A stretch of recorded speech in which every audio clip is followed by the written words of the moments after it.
work that shows clear signs of a form of ancient, advanced technology that must have been used in its creation. It's no news that there are certain mysteries in our world that are very difficult to explain, and one of these mysteries can be found deep in the highlands of Bolivia. This mystery, known as Puma Punku, is a place where there are certain megalithic stone structures, so perfectly crafted that they defy everything we know about ancient engineering. How could humans thousands of years ago, with no advanced machines, create something so astonishing? Were they guided by knowledge we've lost or something even more mysterious? Let's get into it. How Puma Punku was discovered. Puma Punku is an ancient archaeological site in Bolivia, near Lake Titicaca, that has fascinated people for decades. It is part of the larger Tiwanaku complex, one of the most important cultural centers of South America. The site is known for its mysterious stone structures, incredible precision in stonework, and the unanswered questions surrounding its construction. The story of Puma Punku's discovery is as intriguing as the site itself. But how exactly was it discovered? Well, typically, Puma Punku and its surrounding areas were not unknown to the indigenous people of Bolivia. Before European explorers arrived, local communities knew about these ruins and often incorporated them into their cultural and spiritual beliefs. But Puma Punku was not widely known outside the region. That was until the Spanish conquistadors arrived. In 1549, Spanish conquistadors came across the ruins of Tiwanaku and Puma Punku during their exploration of the Andes. Chroniclers like Pedro Cieza de León, a Spanish historian and soldier, wrote about the massive stone structures they encountered. These early European accounts were filled with awe, as the explorers could not understand how such massive stones had been transported and shaped with incredible precision. Some even attributed the site's creation to supernatural or divine forces. While the site was noted by the Spanish in the 16th century, it wasn't until the 19th century that detailed studies began. European explorers and researchers started visiting Puma Punku to understand its origins and importance. In 1848, Ephraim George Squire, an American archaeologist and diplomat, conducted one of the first systematic studies of the site. Squire meticulously documented the ruins, taking measurements and creating drawings of the structures. His work was one of the earliest efforts to record the site in detail and share its mystery with the world. Charles Wiener, a French explorer, also visited Puma Punku in the late 19th century. Wiener's observations added to the growing interest in the site, as he noted its uniqueness compared to other ancient ruins in the Americas. These early explorers helped bring Puma Punku into global academic discussions, but they still left many questions unanswered.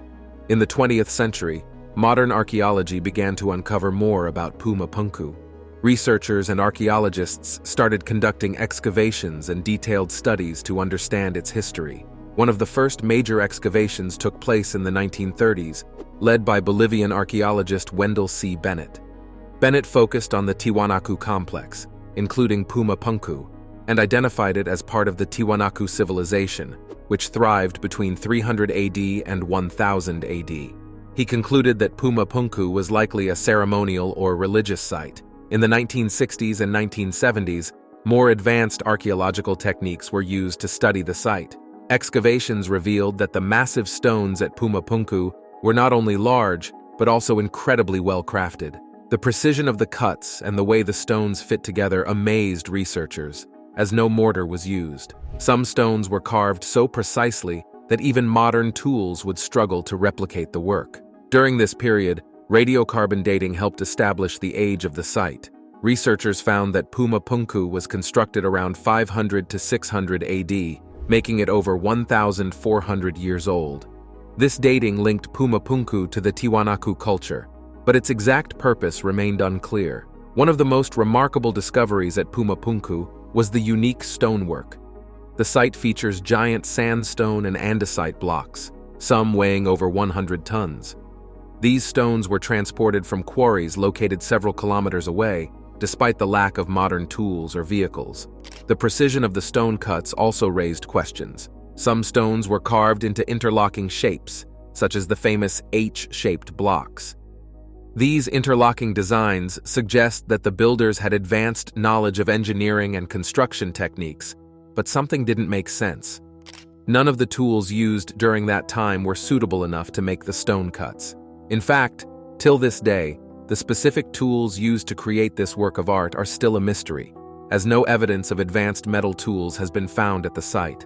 In the search for these tools and more details about the site, Pumapunku continued to attract researchers and tourists in the late 20th century and early 21st century.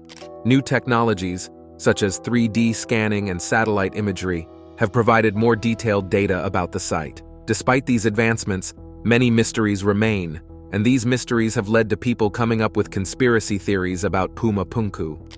Let's get into what these theories are. Conspiracy theories about Pumapunku. Like every other important historical site, Pumapunku has a lot of conspiracy theories surrounding its origin. One of the most popular conspiracy theories about Pumapunku is that it was built with the help of aliens. This theory gained a lot of attention in the 1960s when Swiss author Erich von Däniken published his book, Chariots of the Gods. Von Däniken argued that ancient civilizations around the world, including the Tiwanaku people, had contact with extraterrestrials. He believed that these aliens shared advanced technology with humans, enabling them to build complex structures like those at Pumapunku. Supporters of this theory point to the precision of the stonework at the site. The stones are cut with incredible accuracy, fitting together so tightly that even a razor blade cannot pass between them. The H-shaped blocks, in particular, are often highlighted as evidence of advanced engineering. Many believe that humans of the Tiwanaku era, who did not have access to iron tools or machinery, could not have achieved this level of craftsmanship on their own. Another part of the alien theory revolves around the size of the stones. Some blocks at Pumapunku weigh over 100 tons and were transported from quarries located miles away. How these stones were moved without modern equipment remains a mystery, fueling the idea that extraterrestrials must have provided some form of anti-gravity technology or advanced transportation methods. Things don't end there.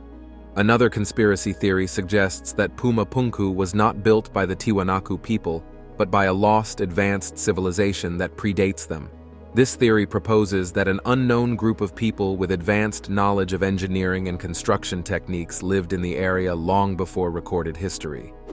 These people supposedly built Pumapunku, and their civilization either vanished due to a natural disaster or was forgotten over time. Proponents of this theory often argue that the Tiwanaku people simply discovered Pumapunku and adopted it as part of their culture. They claim that the Tiwanaku civilization could not have developed the skills or tools needed to create such a site. Some theorists suggest that this advanced civilization may have had tools made of materials that have since deteriorated, leaving no trace for archaeologists to find.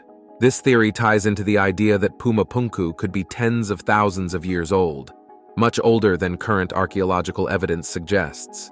Some even believe that the site is proof of an ancient global civilization, one that may have been responsible for other mysterious structures around the world, such as the pyramids of Egypt or Stonehenge in England. Some conspiracy theories about Pumapunku involve its possible connection to astronomy. Researchers have noticed that the site's layout may align with celestial events, such as solstices and equinoxes. This has led to speculation that Pumapunku was an astronomical observatory, or a place where ancient people tracked the movements of the stars and planets. Theories about astronomical alignment often tie into the idea that the builders of Pumapunku had advanced knowledge of the cosmos. Some believe this knowledge could have been passed down from a lost civilization or given to humans by extraterrestrials. Another set of conspiracy theories connects Pumapunku to biblical and mythological stories. Some people believe that Pumapunku is evidence of a biblical event, such as the Great Flood described in the Bible. They argue that the site was built by a pre-flood civilization and later abandoned after the catastrophe. Others link Pumapunku to legends from Andean mythology. According to local beliefs, the god Viracocha created the world and was responsible for teaching people how to build and farm. Some conspiracy theorists suggest that Viracocha was actually an extraterrestrial being who helped construct Pumapunku. They argue that the god's description in myths, such as his ability to perform miracles and his appearance as a tall, bearded man, fits the profile of an advanced or alien visitor. Now that we have established why the Pumapunku is so important, Can its importance be compared to that of other popular historical sites? Let's find out. Why the Puma Punku cannot be compared to other ancient sites. As a result of its fascinating nature, Puma Punku is often discussed alongside other famous ancient structures like the Great Pyramid of Giza in Egypt or the Pyramids of Meroe in Sudan. But Puma Punku stands apart for many reasons. The most important reason is that the precision of the stonework at Puma Punku is unparalleled. The massive stones used in its construction were carved with extreme accuracy, with smooth surfaces, sharp edges, and perfect right angles. Some of the most iconic features are the H-shaped blocks, which fit together in intricate patterns without the use of mortar. This level of precision is often compared to the Great Pyramid of Giza, which also features advanced engineering for its time. But like we mentioned earlier, the methods used to build Puma Punku remain a mystery. Unlike Egypt, where extensive historical records and tools provide clues about pyramid construction, Puma Punku has no written records from the Tiwanaku civilization. This lack of documentation makes it difficult to understand how the Tiwanaku people achieved such precision with tools believed to be primitive. Scholars estimate Puma Punku was built around 500 to 600 AD, but the absence of detailed evidence creates space for speculation, including theories of advanced ancient technology or even extraterrestrial involvement. Next, we have Puma Punku's lack of monumental size. While Puma Punku's stonework is remarkable, its structures are not as monumental in size as the Great Pyramid of Giza or other ancient sites. The Great Pyramid, completed around 2560 BCE, is about 479 feet tall and composed of millions of limestone blocks. In contrast, the largest stones at Puma Punku weigh over 100 tons but do not form towering structures. Puma Punku cannot be directly compared to the pyramids of Meroe in Sudan either. The pyramids at Meroe were built between 300 BCE and 350 CE by the Kingdom of Kush and served as tombs for nobles and royals. Unlike the Great Pyramid of Giza, which has a broad base and gradual slope, Meroe's pyramids are steeper and narrower, reflecting distinct cultural traditions. While the pyramids of Meroe in Egypt share similarities, such as their alignment with celestial events, Puma Punku's structures do not follow the same architectural principles. The H-shaped blocks and the unique assembly of its stones indicate an entirely different approach to construction and purpose. By appreciating its differences, we can better understand why Puma Punku remains one of the most intriguing archaeological sites in history. It challenges our understanding of what ancient civilizations were capable of and continues to inspire curiosity and debate among historians, archaeologists, and enthusiasts alike. Professor Paul Sereno and his team in the University of Chicago during a dinosaur hunting expenditure is the largest Stone Age grave and offers glimpse into life when Sahara Desert was fertile. Paul Sereno, a National Geographic explorer in residence, and his team accidentally came upon the human remains. The first time I saw the site in 2000, and we came around and saw these skeletons, and we were looking at them and looking at the artifacts around them. Located in Niger, the cemetery is estimated to be around 10,000 years old and contains the remains of two successive human populations, the Kiphian and the Tenarian. The Kiphian were skilled hunters, as shown by the harpoon tips found near their graves. They likely lived near a lake where they hunted large animals. But around 8,000 years ago, the Kiphian disappeared suddenly, likely due to a severe drought that lasted for 1,000 years. The scientists were, however, perplexed to find human skeleton instead of dinosaurs' bones.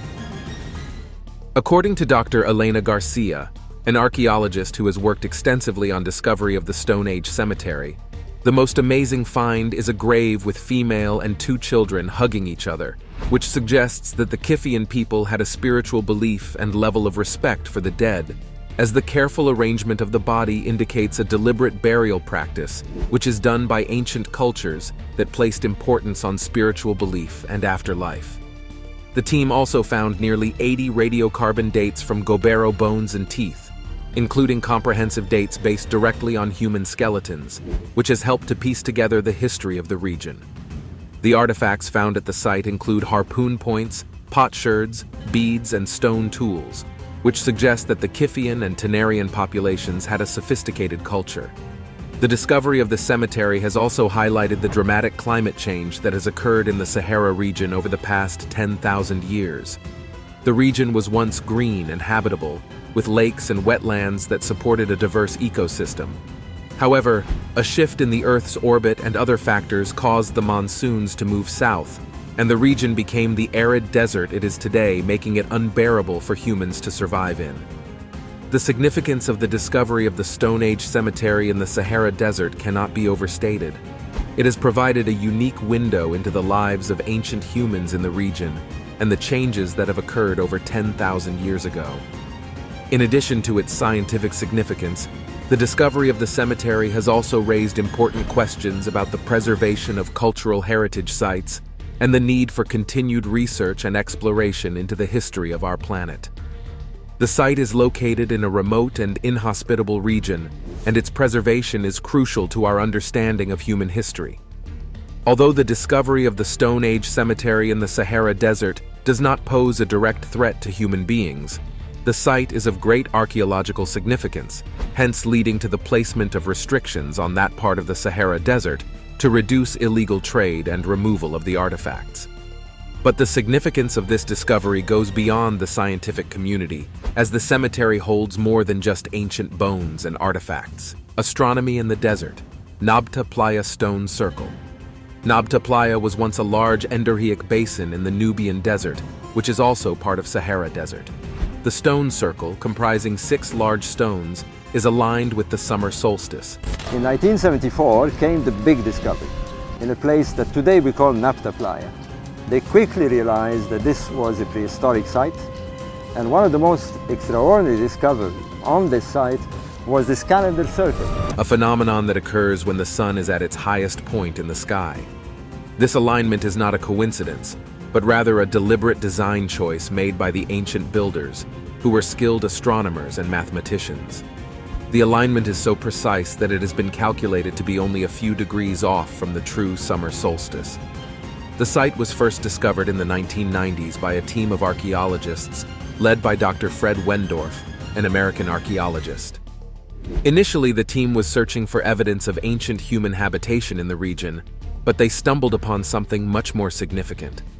As they began to excavate the site, they realized that they had uncovered a sophisticated astronomical observatory, built thousands of years before the construction of Stonehenge in England. Archaeologists have also found that the people of Nabta Playa lived in villages with houses made of rough stone. These villages were carefully planned and had wells that had water in them all year round. The people only lived in Nabta Playa during the summer months, when the lake was full and there was enough water for their cattle to drink. Scientists have also discovered that these ancient people may have had a very advanced understanding of astronomy. The stone circle is surrounded by several other megalithic structures, including a large stone slab, one of which included evidence of what Wendorf described as perhaps the oldest known sculpture in Egypt. One of the most fascinating aspects of the Nabta Playa site is its alignment with the stars. The ancient builders carefully aligned the stones with the stars of the constellation Orion, which was an important symbol in ancient Egyptian mythology. The significance of the Nabta Playa site extends far beyond its astronomical alignments.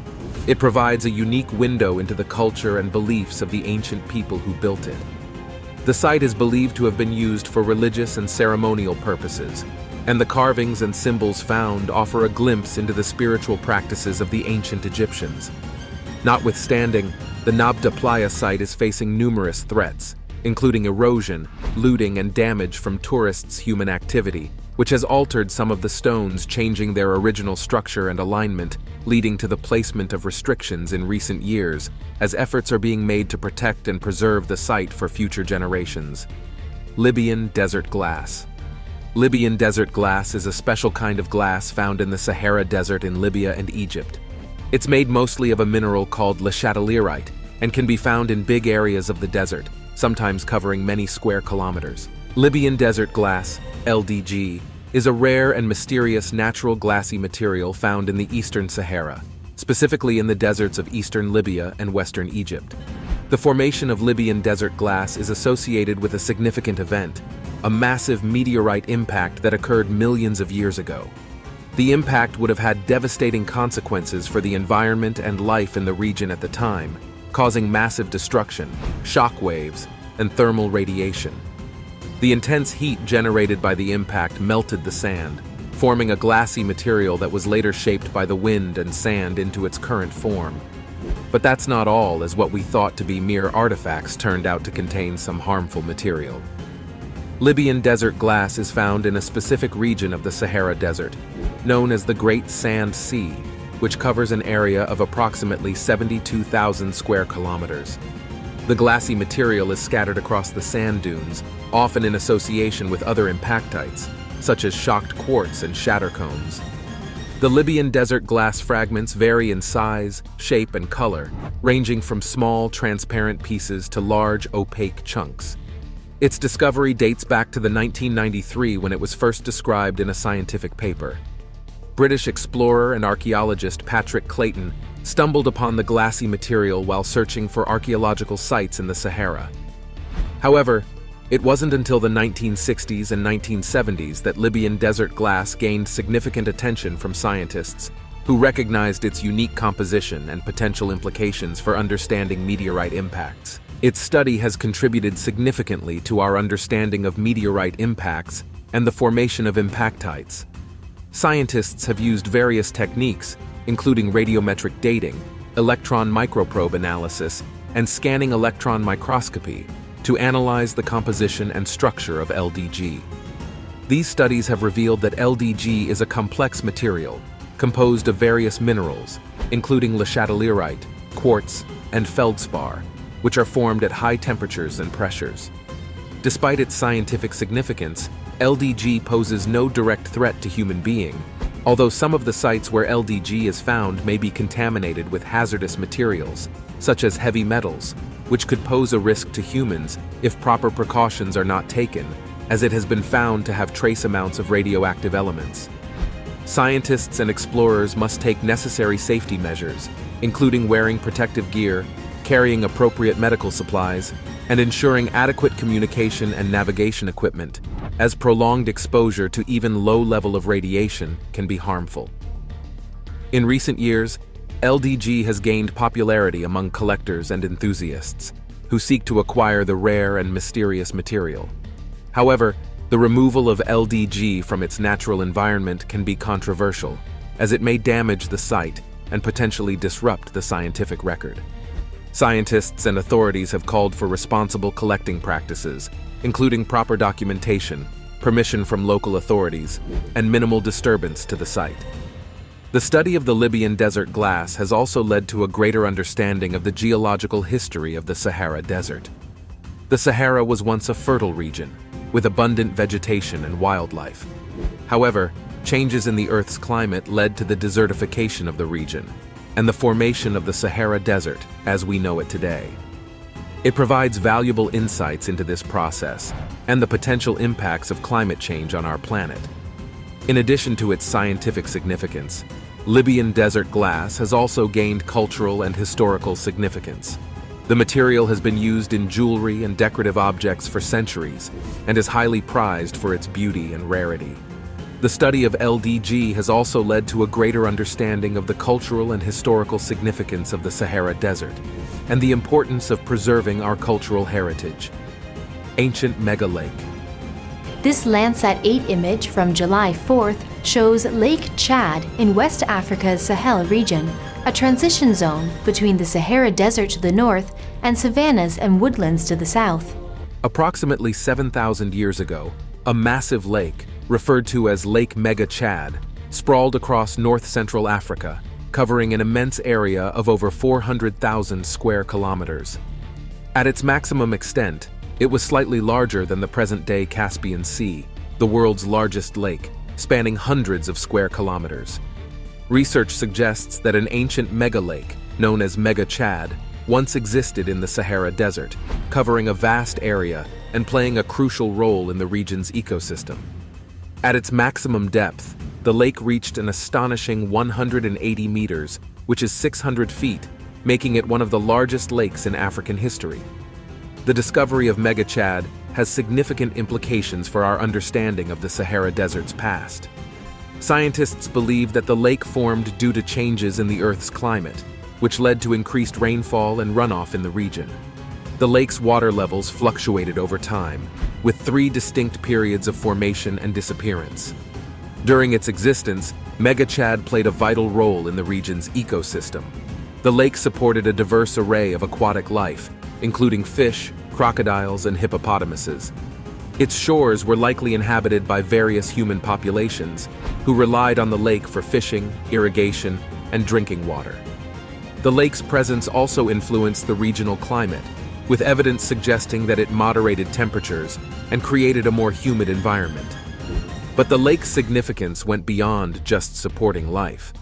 It also held the key to understanding the region's dramatic climate shift, one that would have far-reaching consequences for the entire continent. Meanwhile, the discovery of Megachad has been made possible through a combination of geological and paleontological research.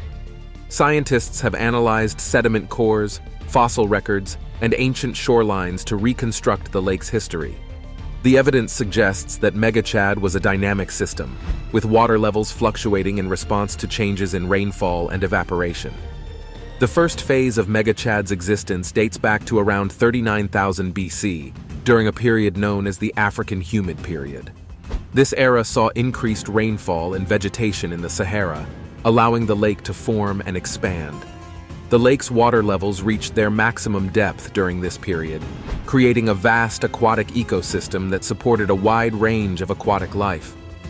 As the climate changed and rainfall decreased, Megachad began to shrink, eventually disappeared.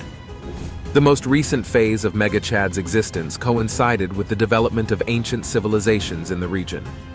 Archaeological evidence suggests that human populations inhabited the lake's shores, relying on its resources for sustenance and trade. The lake's presence also influenced the regional politics, with various tribes and empires vying for control over its resources. Without the lake's moderating influence, the climate became more arid, and the Sahara Desert began to expand. Human populations were forced to adapt to the changing environment, leading to the development of new technologies and social structures. Today, the remnants of Megachad can still be seen in the Sahara Desert. Ancient shorelines and sediment cores provide a glimpse into the lake's past, while fossil records reveal the diversity of life that once thrived in its waters. Machimosaurus Rex. Among the creatures that called Sahara Desert sea home was the Machimosaurus Rex, a massive prehistoric crocodile that ruled the ancient waters discovered by paleontologists working in Tunisia. The discovery of Machimosaurus Rex fossils on the edge of the Sahara Desert in Tunisia has shed light on the fascinating history of this region. The fossils, found in the Kem beds, a geological formation in the Sahara, date back to the Cretaceous period, around 130 million years ago. This was a time when the supercontinent of Pangaea was still intact, and the Sahara Desert was a vastly different environment. Machimosaurus Rex was a behemoth of a creature, measuring around 30 to 33 feet in length and weighing an estimated 6,000 pounds. It was a formidable predator, with a long, narrow snout and powerful jaws lined with razor-sharp teeth. Its body was adapted for a marine lifestyle, with a streamlined shape and a tail fin similar to that of a fish. The discovery of Machimosaurus Rex has provided valuable insights into the evolution of marine life in the Sahara region. During the Cretaceous period, the area was a shallow sea, home to a diverse array of marine creatures, including fish, squid, and other crocodilians. Machimosaurus Rex was likely an apex predator in this ecosystem, feeding on large prey such as fish and other marine animals. The fossils of Machimosaurus Rex found in the Sahara Desert are significant not only because of their size and rarity, but also because they provide a window into the region's past. The Sahara Desert has undergone significant changes over millions of years, transforming from a lush, tropical region to the arid, barren landscape we see today. However, the discovery of Machimosaurus Rex has also sparked interest in the geological history of the Sahara Desert. The Kem beds, where the fossils were found, are a unique geological formation that provides valuable insights into the region's past. The beds are made up of a combination of sandstone, limestone, and clay, deposited over millions of years. Discovery of Machimosaurus Rex has opened up new avenues of research into the history of the Sahara Desert. The find has also highlighted the importance of preserving and protecting our natural heritage, including the fossils and geological formations that provide valuable insights into our planet's past, as it's not all discoveries that pose a threat to human beings. Due to the sensitive and potentially hazardous nature of some discoveries in the Sahara Desert, restrictions have been put in place to protect human life and prevent illegal removal of artifacts.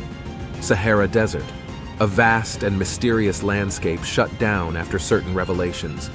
Do you think it's worth shutting down? Or is there any other better way to handle the situation? Let us know in the comment section. Don't forget to like and subscribe for more interesting videos.